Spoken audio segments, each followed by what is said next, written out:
My cheating wife announced she was 5 weeks pregnant after I returned from a 2-month work trip, then refused to do a paternity test, saying I'm insulting her, so I divorced her. It's been 15 years, and she is still harassing me, saying I knocked on her and abandoned our daughter. Now they came to my 9-year-old son, and I lost it. Buckle up. 15 years ago, I was 25 and finishing my contract, and my then GF of 3 years, Natalie, was acting increasingly strange. I came back from a 2-month assignment and was prepared to break up with Natalie. She came by and gave me the good news that she was pregnant. I asked how far along she was. She said 5 weeks, so I broke it off with her and told her she needed to do better at math. She refused the breakup and insisted the baby was mine, so I told her the following. 1. A paternity test, and 2. If the child was mine, we can talk about financial support and custody arrangements with lawyers. She refused both and told everyone we both knew that I was a deadbeat for knocking her up and leaving her. I told everyone I was on a 2-month assignment when she conceived, but a few insisted that, for the sake of decency, I house her and give her limited support. I consulted a lawyer about this mess, and the lawyer made it very clear that any overt support I give could be seen as me taking responsibility, so I told these friends that, and most dropped it, except one guy, who again insisted that charity couldn't be used as a legal cudgel like that. I asked him if he believed that he could house her. He agreed to drop it after that. The child was born, and not even going to do the whole. She didn't look like me because most babies are born with squished faces, and all I saw were the pictures she sent me with messages like, "Emma wants to know where daddy is," and SHD. She still refused to take any paternity tests. But her constantly showing up with that baby got to the point where I filed an RO. Fun fact, in my state, a permanent RO is not, in fact, permanent. It is 2 effing years long. The only way to make it longer is if there was a violent crime associated with it, and apparently, bugging someone with a baby that's not theirs is not a violent crime. So my life for the last 14 years has been me renewing the RO every 2 years because, once it clears, Natalie shows up again with my not child. I did eventually find a nice girl and get married, and now I have a 9-year-old son, Henry. My wife, Kim, is well aware of Natalie and Emma. When the cycle begins again, I always say the same thing. 1. Paternity test. 2. Once paternity is proven, I will take custody and get financial support set up. Natalie always refuses and says both are insulting. Recently, the cycle started again, and this time Emma showed up first. She approached my son during a school event, a visit to the zoo, and said, "Hi, I'm your big sister Emma." Henry knew about stranger danger and ran away to a teacher. I had to have a very painful talk with the teachers and parents that were at the event about my relationship with Emma and Natalie and how Emma was never my daughter. I even called her my daughter once or twice in the conversation. After the group disbanded, one of the mothers confronted me and said that while Natalie was in the wrong, telling this poor child, I was her father, and calling her my daughter was mocking this situation. I kind of get where she's coming from. I just can't help this child. And the honest truth is that playing light of the 2-year cycles is the closest I can get to finding peace in the situation. Edit. To answer the repeated question in my state, the mother has to start the petition for the father to be established and the test to start. There is no instance where a father can start the petition. There was a chance to do this when Emma was born, but the window was exactly 1 month, and I was much too focused on the RO, not thinking the paternity angle would bite me in the butt. One last time, to everyone saying, just ask for custody. That'll force a DNA test. It literally can't be done. I have been through this enough with a lawyer and have consulted with other lawyers. There are laws protecting children, and a lot of them exist for good reason. I'll explain it the way my lawyer explained it. Imagine there's a woman who ran from an abusive ex. She finds out after she escapes that she's pregnant. She gives birth, never puts the ex on the birth certificate, and never tries to file for support because she wants to get as far away from him as possible. He finds out years later and tries to rope her back into using the child as leverage. She can just say no, and the state has to let it go. There is, however, a provision if the father was involved enough to know when the birth was, that he could submit his DNA to the state within 31 days of birth as a potential father. But that time has long passed. The law is designed this way on purpose. In the eyes of the family court, I am a random person, and I was never claimed by Emma. If you think the state wants all children to be claimed by fathers, and will gladly submit any DNA test whenever any potential father shows up. Find a random single mom, call the family court, and say you want to claim her child. I am tired of everyone acting like all I needed to do was fill out one sheet of paper, and this nightmare would end. Please just call a lawyer for a free consultation or post on legal advice and ask them. It doesn't work that way. Relevant comments. Zalem. What really bothers me here is that an RO was in place, but Emma was confident enough to know she was approaching the right kid. Madness. And at some point, it becomes draining, and the little girl is going to need some serious therapy after everything is said and done. Why don't you go to the courthouse and make her do one so it can come to an end?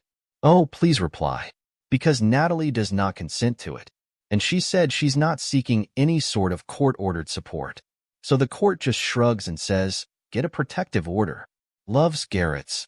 You could get a court-ordered DNA test. Her claims are slanderous. You could take her to court to prove paternity. Opie's reply. Natalie has long since stopped calling me out for being a deadbeat online. She prefers to show up in person, asking if I want to meet our daughter. The last time the cops confronted her about this, she claimed that she only wanted me to act as a paternal father figure to her child. It really depends on the cops that show up. Dappled turnoff 0A, Enta. I can understand why someone would think that this is callous, but it's your business, and you've got every right to use humor to try to deal with it. Don't say that to Emma, considering that she believes your mom. That would be pretty rude. Now, the burning question. How did she find Henry while he was on a field trip? Opie's reply. We suspect Natalie befriended a mom at the school and got a class schedule, then dropped Emma off at the zoo to be with her brother. Since we are unrelated, I have no idea what school Emma goes to or who Natalie's friends are. We are being very reactive to the situation, but because there are children involved, my lawyer said that that's the best we can do, and any type of investigation into Natalie beyond where to send legal paperwork could make it seem like mutual contact and hurt any future rows. See still 5D 4-27. I feel sorry for Emma because she's been brainwashed by her mother, and that's all she knows. She's innocent in this world, yet her world and her sense of identity seem likely to come apart one day. It must be a lie, not just because of the timing, but because the DNA test is such an easy and obvious way to prove it if she's telling the truth. Opie's reply. The offer stays open until Emma turns 18. If she wants to contact me after she turns 18, I will offer Emma herself the DNA test and, depending on the results, act accordingly. Update. 2 days after the original post, I got off the phone with my attorney. We have a preliminary hearing on the new RO this week. We will most likely be issued a temporary RO, and then after that, another hearing for the permanent RO. CPS is investigating Natalie and Emma's living situation. The teacher's report held a lot of weight, and my lawyer thinks that this might actually be a way to end the madness now. In family court, for minors, there exists something that's like a temporary, court-appointed guardian. I think the term is guardian ad litem, who is only a guardian for legal purposes and procedures and decisions of such, including medical. If the family court appoints a guardian for Emma, we can ask this temporary guardian for the DNA test and get this put to ground. The madness might actually have an ending in sight. Adding here, I feel like I need to explain the relationship I had with Natalie all those years ago. When I got back from my 2-month assignment, I was already dead set on breaking up with her. Oh wait, I'm pregnant was never going to make me marry her. In fact, I doubted she was pregnant for several weeks. In the last year of our relationships, several red flags appeared in her behavior, ranging from demanding I check in with her while at work, only hanging out with friends with her present, to extreme bouts of jealousy if I ever seemed too friendly with women, including waitresses. I was in a line of work that demanded my being away for long stints, which she hated, but also kept me out of her reach for long periods of time. I think it was halfway through that last year that I realized that when I was away, I did not miss her. In fact, I was relieved to plop into a cot and fall asleep after long hours of work without thinking about her. When the pregnancy turned out to be real, I made it clear that, with a paternity test, I would pay support, split custody, be a co-parent, and nothing more. She wanted me to be her husband. No question was asked. No test, just pure blind faith and devotion to her and the child. The test, she insisted, was insulting. There was never going to be a relationship, and there was no relationship to salvage with Natalie. On the advice of the first attorney I hired, the deal was no test, no contact. Relevant comments, the crown and anchor, that poor girl. She'll grow up either believing Opie or having a deadbeat dad. Or she'll grow up knowing the truth and knowing that her mom is trying to game the system and get money from a guy who is not the father of her child.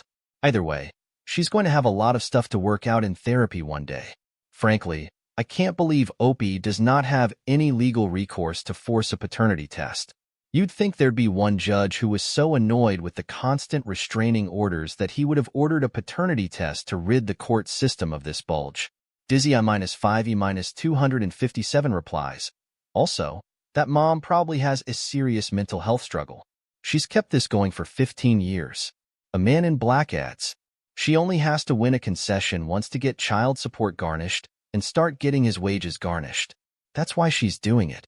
She thinks she'll get a payout for back child support and other benefits off his military pay and pension, insurance, etc., to which Opie replies, this angle is actually very likely. I will bring this up with my lawyer. Also, good guess on the military pension. Summer Raquel, I'm surprised you can't sue her for harassment or potentially defamation. It sounds like she's now putting your actual child at risk, as well as escalating overall. Hopefully she doesn't start resorting to more dangerous tactics, but you may want to look into further protections if possible. Opie's reply, this bit of harassment with a CPS report and the new RO should, if we are lucky, be the kill shot we need. Curious management for slightly downvoted comment. All you had to do was call the police when she violated the restraining order. That would have nailed her flaps to the wall full stop. You want peace. Don't get a useless RO. Have the police enforce that SHD. That lunatic is no match for the police. Opie's reply. She never violates the RO as she harasses until one is issued. That's why we issue them to get peace. Curious management for then asks the Opie. And it works for the entire duration of the SO. Not even a hint of contact. To which Opie replies, the first 2 times she broke the RO, she was punished accordingly. After that, she waited until the RO expired. Asleep all of 165, the most downvoted comment in the thread. I kind of feel like an Opie. Troubles have been karma for how he treated Natalie. Her behavior is totally unhinged, for sure. But if he had broken up with her, when he first felt like he didn't actually want to be with her, instead of stringing her along for half a year, and then basically accusing her of cheating on him, the Nodder wouldn't even exist. Essentially, this post is Opie admitting that Opie knows this child is his, but he's refused to acknowledge her unless his ex admits to cheating, thereby justifying him leaving her while she was pregnant, and trying to reduce his possible financial culpability. Opie's reply, the nature of my job back then meant I was on assignment for weeks at a time, sometimes as long as 2 months. The amount of time I was home for the half year was small, and not all of it was consecutive. Also, in relationships, there are moments when you realize you aren't happy. You don't miss the other person, but it's still a bit of a fog you're working yourself through. Half-started conversation about where we see ourselves, and seeing if there was anything left that was dropped, etc. I'd like to believe I wasn't codependent then, but lack of sleep and lack of stretches of contact made it to the point where longing for normalcy meant longing for even the bad. Familiarity is a effing killer. That last trip was one where, during it, I steeled myself that when I got home, I was going to break up. Also, we were never going to be in a relationship afterwards. In the past 14 years, all of the friends we had as mutuals have worked their way out of my contact list. I don't see her parents, and she doesn't see mine. We have no social circles in common anymore. What does she have to lose by claiming me as the father and me taking the test? Public stigma. I wouldn't be talking to her friends.